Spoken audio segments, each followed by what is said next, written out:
Disclaimer. This book may contain content that is considered historically inaccurate or culturally insensitive by modern standards.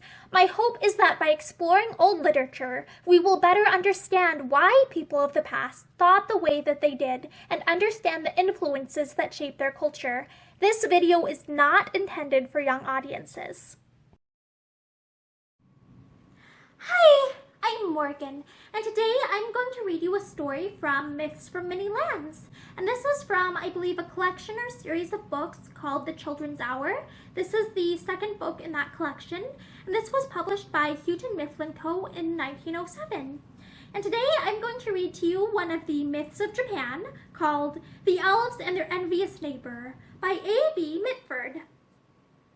Once upon a time there was a certain man who, being overtaken by darkness among the mountains, was driven to seek shelter in the trunk of a hollow tree.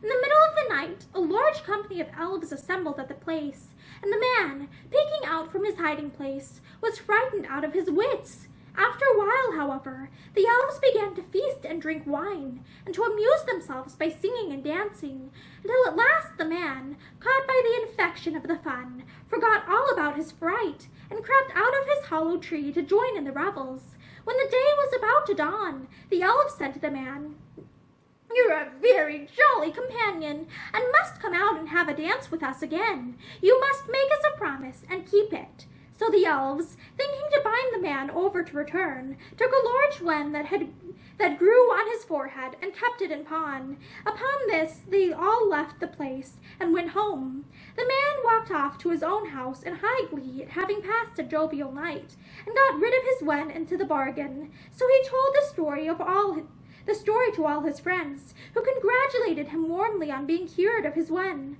But there was a neighbor of his who was also troubled with a wen of long standing, and, when he heard of his friend's luck, he was smitten with envy, and went off to hunt for the hollow tree, in which, when he had found it, he passed the night. Towards midnight the elves came, as he had expected, and began feasting and drinking, with songs and dances as before.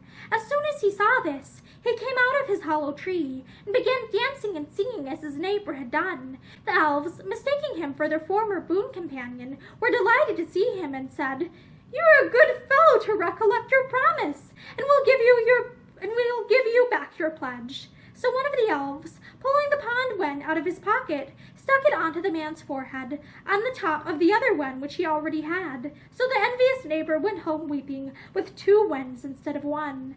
This is a good lesson to people who cannot see the good luck of others, without coveting it for themselves. And that is the end of The Elves and the Envious Neighbor by A.B. Mitford. Thank you for joining me for this myth of Japan, and I hope you join me for many more myths from many lands.